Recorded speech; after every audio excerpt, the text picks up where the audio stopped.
Bom dia, meus amores. Bom dia, meus queridos. Bom dia, meus amados irmãos em Cristo Jesus. Os nossos irmãos da graça, os nossos irmãos do canal Alberto Lírio. Graças a Deus. Meus queridos, amados irmãos, nós estamos aqui mais uma vez para divulgarmos um pequeno vídeo para a honra e glória do nosso Criador. Graças a Deus, nós estamos aqui mais uma vez, numa manhã de sábado, estamos em casa, graças a Deus, e eu tenho muita certeza e convicção que você que está aí do outro lado tem aprendido bastante com os canais que falam da graça de Deus e também nós temos aprendido com vocês, porque é impressionante o grau de educação que vocês têm para com o nosso irmão Alberto Lírio. Eu tenho 500 e poucos inscritos, mas todos os comentários são comentários que respeitam a nossa posição. Os meus irmãos inscritos não têm comentário de duplo sentido, graças a Deus. Ô, meus queridos, vocês não sabem como que eu fico alegre quando eu recebo os comentários de vocês e eu vou ali, leio e respondo. Graças a Deus. Alguns canais, eu vejo, se tem uma coisa que eu gosto de ver nos outros canais, é comentários. Por quê?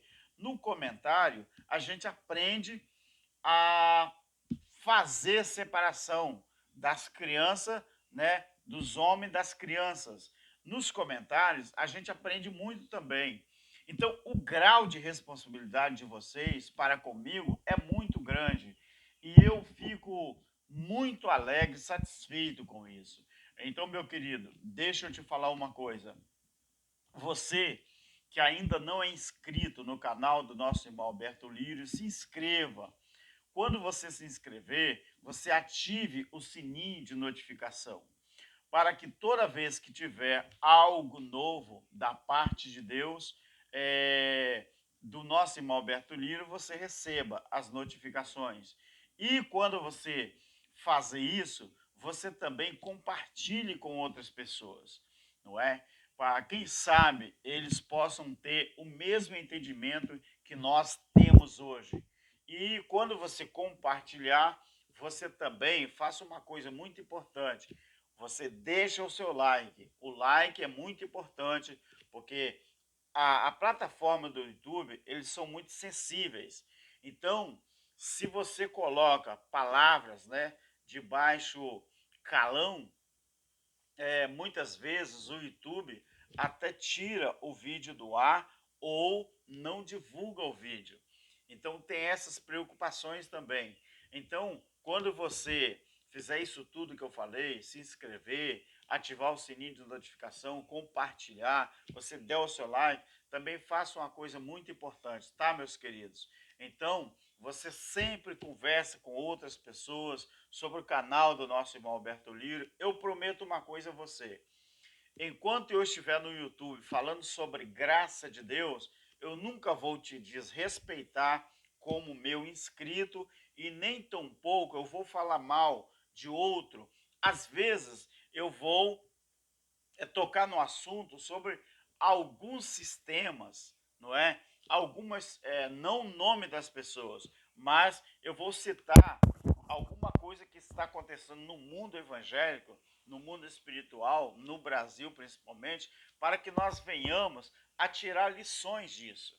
Por exemplo, eu tenho falado sobre dois pastores no nordeste do Brasil que estão fazendo um trabalho que só a misericórdia de Deus. E as pessoas, muita gente estão abrindo os olhos, outros não estão abrindo os olhos. Tem uns que defendem esses líderes, mesmo sabendo que eles são cães gulosos, e tem outros que realmente estão se libertando disso.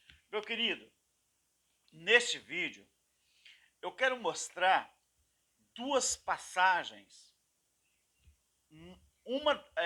duas das mais importantes passagens da Bíblia que provam que os últimos dias que a igreja atual prega que vai acontecer num futuro próximo, médio ou distante, não vai acontecer. Duas passagens que são uma verdadeira aula para que nós venhamos a entender que os últimos dias do qual Jesus se referia, os apóstolos, os discípulos se referiam e os profetas se referiam, era os últimos dias no primeiro século em que eles estavam vivendo, e não 20 séculos depois daquela era. Abra sua Bíblia comigo em Atos capítulo 2. Olha que interessante aqui. Atos capítulo 2. Diz assim a palavra: cumprindo-se o dia de Pentecoste, estavam todos reunidos no mesmo lugar. De repente, veio do céu um som como de um vento impetuoso e encheu toda a casa onde estavam assentados. E viram línguas repartidas como que de fogo. Como que de fogo? Não era de fogo. Como que de fogo? Aos quais pousaram sobre cada um deles. Todos foram cheios do Espírito Santo e começaram a falar em outras línguas, conforme o Espírito Santo lhes concedia que falassem. Em Jerusalém, preste atenção nisso aqui, estavam habitando judeus, homens religiosos, de todas as nações que estão debaixo do céu. Que estão debaixo do céu, você vai aprender aqui o mundo daquela época, em quantas nações consistia aquele mundo do primeiro século. Preste atenção. Correndo aquela voz, ajuntou-se uma multidão e estava confusa, porque cada um os ouvia falar na sua própria língua nativa. Preste atenção, na sua própria língua, melhor. E todos pasmavam e se maravilhavam, perguntando uns aos outros: não são galileus todos esses homens que estão falando? Então, como é que nós ouvimos cada um na nossa própria língua nativa? Partos, preste atenção nisso aqui, que o versículo 9 e o 10 é dois versículos dos mais importantes deste capítulo. Preste atenção. Partos, medos, elamitas e os que habitavam na Mesopotâmia, Judéia, Capadócia, Ponto e Ásia, Frígia, Panfilha, Egito, partes da Líbia, perto de Cirene, forasteiros romanos, tanto judeus como prosélitos, cretenses e árabes.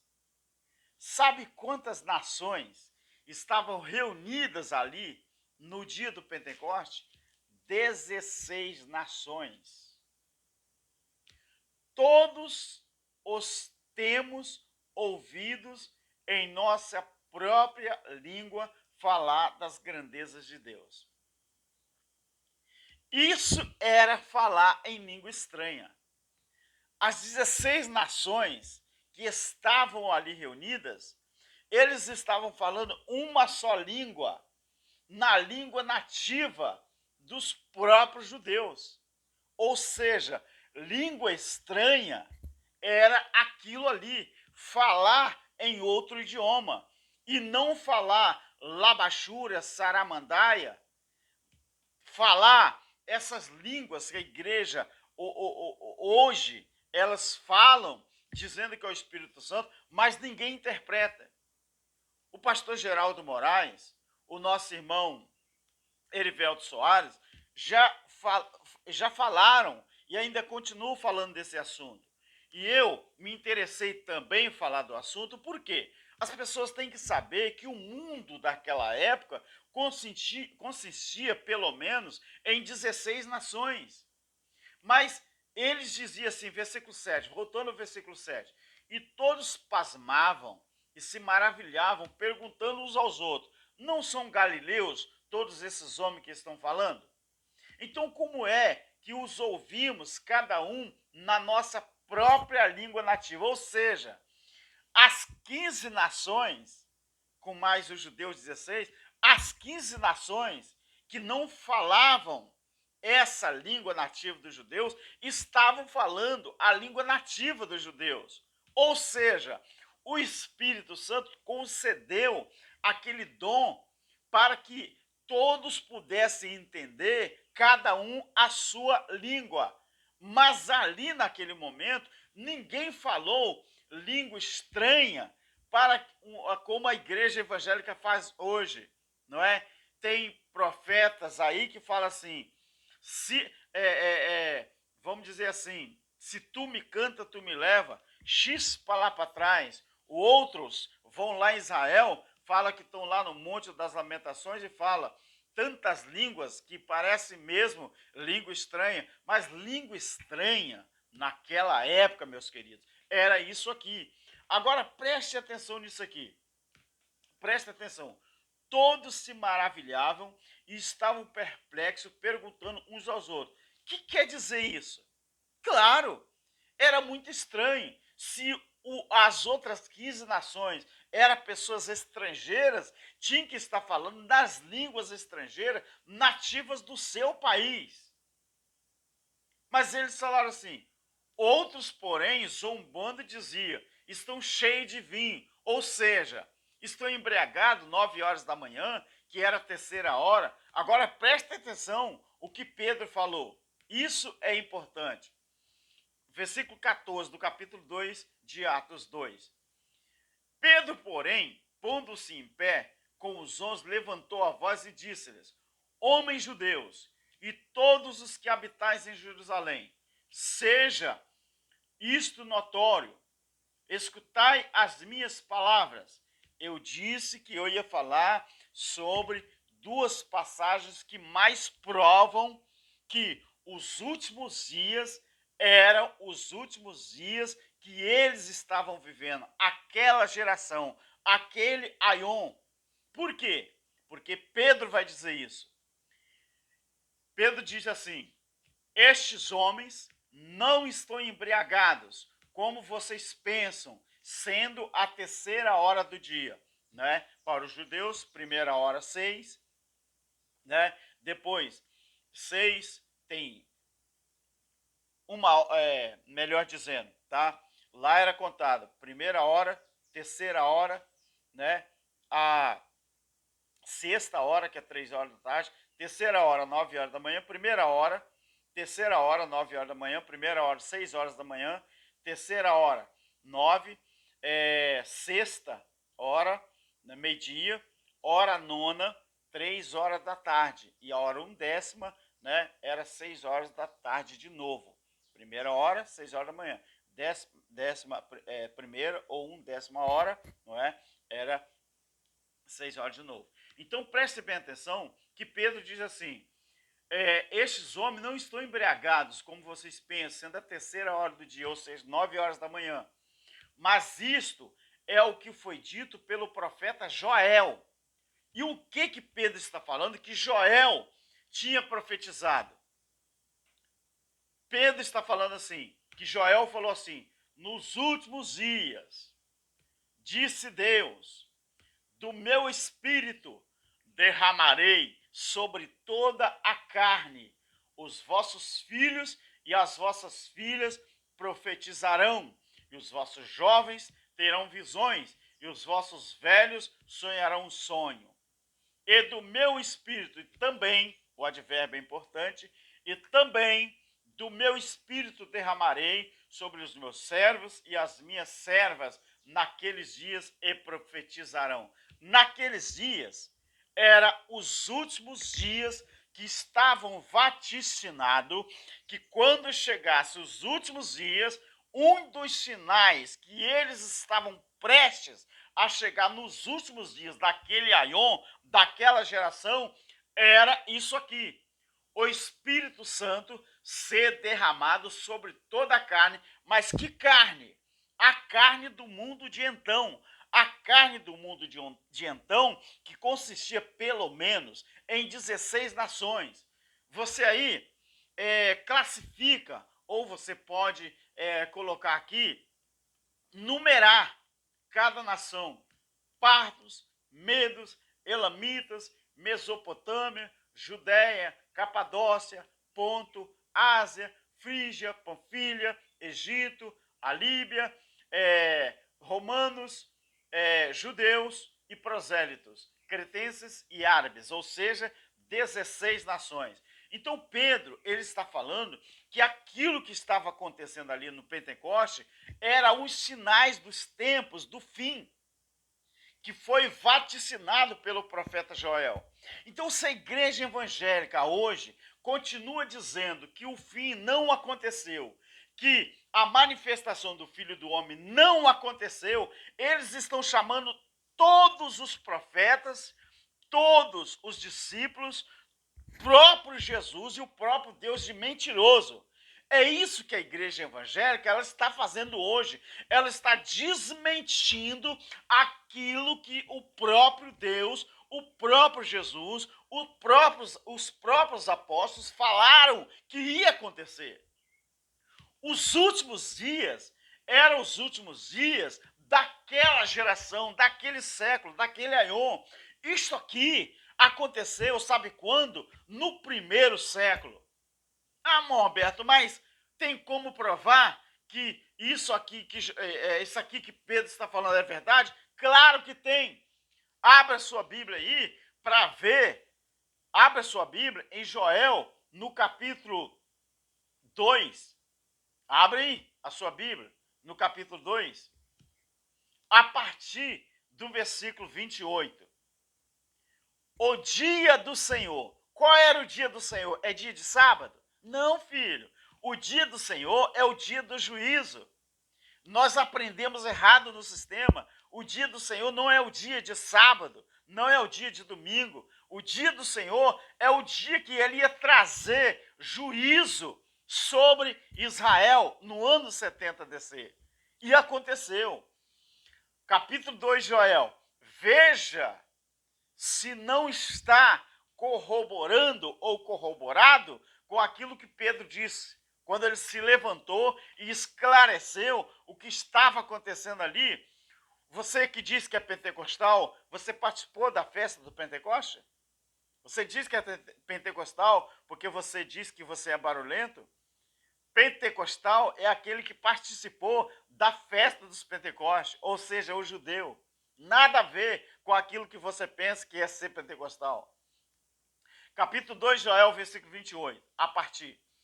E depois derramarei o meu espírito sobre toda a carne, e os vossos filhos e as vossas filhas profetizarão, os vossos velhos terão sonhos, e os vossos jovens terão visões. Até é limite na língua portuguesa, dentro da gramática do português, o verbo até é limite. Para você que não sabia disso, até é limite. Até sobre os servos e sobre as servas naqueles dias. Qual dias? Nos últimos dias. Nos últimos dias. Por quê? Porque está dizendo aqui, ó, nos últimos dias. Olha o que Pedro fala. Varões. Isso é o que foi dito pelo profeta Joel, que nos últimos dias, diz Deus. Você, pastor com X, que eu não te respeito como pastor com essa, porque pastorear é trazer paz à vida das pessoas. E vocês não estão trazendo paz, vocês estão trazendo dificuldade. Vocês estão trazendo na mente das pessoas confusão. Pastorear é trazer paz, porque pastor vem de paz. Apacentar é trazer paz, não é governar pessoas.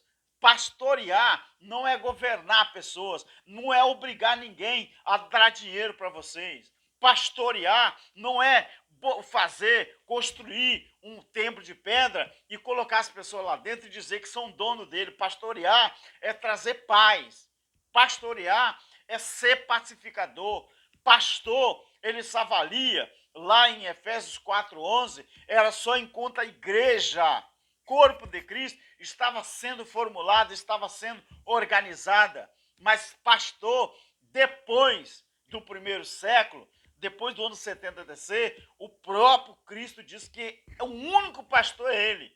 E a ninguém na terra nós podemos chamar de nosso líder, de nosso guia, porque ele é o guia, ele é o pronome Cristo, somente ele, Cristo, é o bom pastor que dá a vida, que deu a vida pelas ovelhas. Então olha só o que Joel disse: mostrarei maravilhas no céu, na terra, sangue e fogo e colunas de fumaça. Isso aqui, meu querido, é o juízo. O sol se converterá em trevas, ou seja, sol está falando, sabe de que aqui? É de governos humanos. É uma figura de linguagem, não é o sol físico que rodeia sobre o reino da terra, como a lua. Não, não é o sol físico. O sol se converterá em trevas e a lua, governo humano feminino. Se você olhar Gênesis capítulo 37, você vai aprender que a figura de linguagem aqui, sol é governo humano, lua é para governo humano feminino. O sol se converterá em sangue, a lua se converterá, o sol se converterá em trevas, a lua em sangue, antes que venha o grande e terrível dia do Senhor. Se fosse sábado, esse sábado aqui é terrível. Se fosse domingo, esse domingo aqui seria terrível. O dia terrível do Senhor é o dia que o exército de Israel, o exército romano, melhor, entrou em Israel e fez aquela arruaça, aquele estardalhaço todo, aquele exército romano governado por Tito e Vespasiano, o pai e o filho. E todo aquele que invocar o nome do Senhor será salvo. Salvo de quê?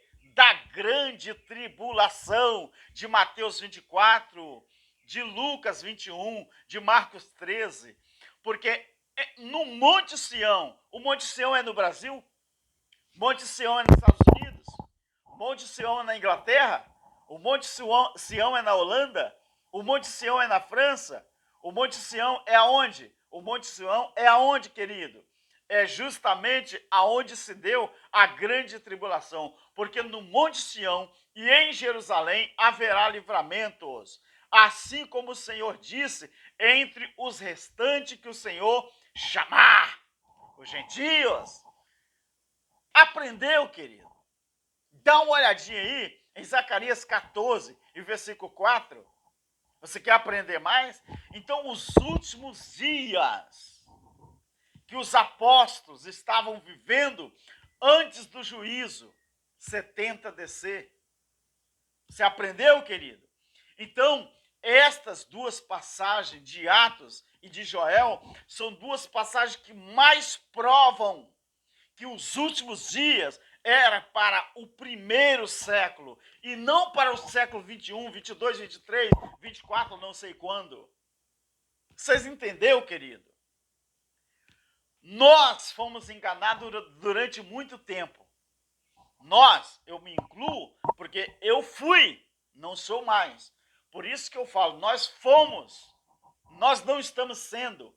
Porque nós, da graça hoje, os que entenderam o preterismo completo, a escatologia consumada, porque a escatologia consumada nos ensina que a Bíblia, esta aqui, e esta aqui, tudo que está escrito nela, o Apocalipse principalmente, foi para retratar o juízo, o que aconteceria lá em Israel. E não o que vai acontecer. no mundo. É claro que o sistema político e religioso, eles se valem disso aqui para continuar enganando eu e você. Engraçado. Isso aqui deveria trazer vida para as pessoas e está trazendo engano. Por quê? Não que ela engana as pessoas, mas os homens que não têm Deus na vida, eles usam isso aqui para enganar você. Não é que a Bíblia engana, é os homens que torcem, eles não distorcem. Essa palavra torcer e distorcer, ela é usada por muita gente no lugar errado. Os homens malignos, eles não distorcem a palavra, eles torcem. Porque se eles distorcer, então ela é torcida. E a Bíblia é torcida? Não. Então eles não distorcem a palavra, eles torcem. Ela é distorcida. Ela é reta, ela é certa, ela é clara. Então se eles torcem, eles estão pegando ela e fazendo isso aqui. Agora uma corda, ela é torcida. Se distorcer uma corda, ela vai ficar irregular. Mas isso aqui é torcida? Então não tem como distorcer uma coisa que não é torcida. O que os homens podem fazer com isso aqui é torcer e não distorcer. É pegar a Bíblia e fazer isso aqui, ó. Isso é torcer. Entendeu, queridos? Deu para você entender? Deu para você compreender? Então deixa o seu like aí. Deixa o seu like, compartilhe, comente na aba dos comentários e nos ajude a fazer este canal crescer. Tem um rapaz aí, né, que ele se intitula O Homem Bomba do Evangelho. Eu gostaria de ver o título modificado no canal dele. Ele disse que ele é o Homem Bomba do Evangelho. Oh. E nós estamos de olho. Estamos de olho. Qualquer coisa, a gente vai lá e dá uma caprichadinha, dá uma pincelada, sem tocar o nome. Tá bom, meu querido? Um abraço para todos os irmãos da graça. Todos os irmãos da graça. Todos, todos, todos, todos. Meus irmãos, amigos irmãos, não é, da graça, que têm feito um trabalho especial para que as bênçãos de Deus cheguem a outras pessoas. Meu querido, eu agradeço muito, muito, muito. Eu não vou falar aqui nomes, né, neste canal, neste vídeo agora, nomes dos irmãos abençoados aí. Mas eu quero agradecer por todos os meus inscritos, todos os irmãos da graça. Quando eu falo todos, é todos, tá, irmãos? Todos que têm canal grande, canal médio, canal pequeno. Todos. Fiquem na paz, fiquem na graça. Tá bom, meu querido? Graça e paz. Amém.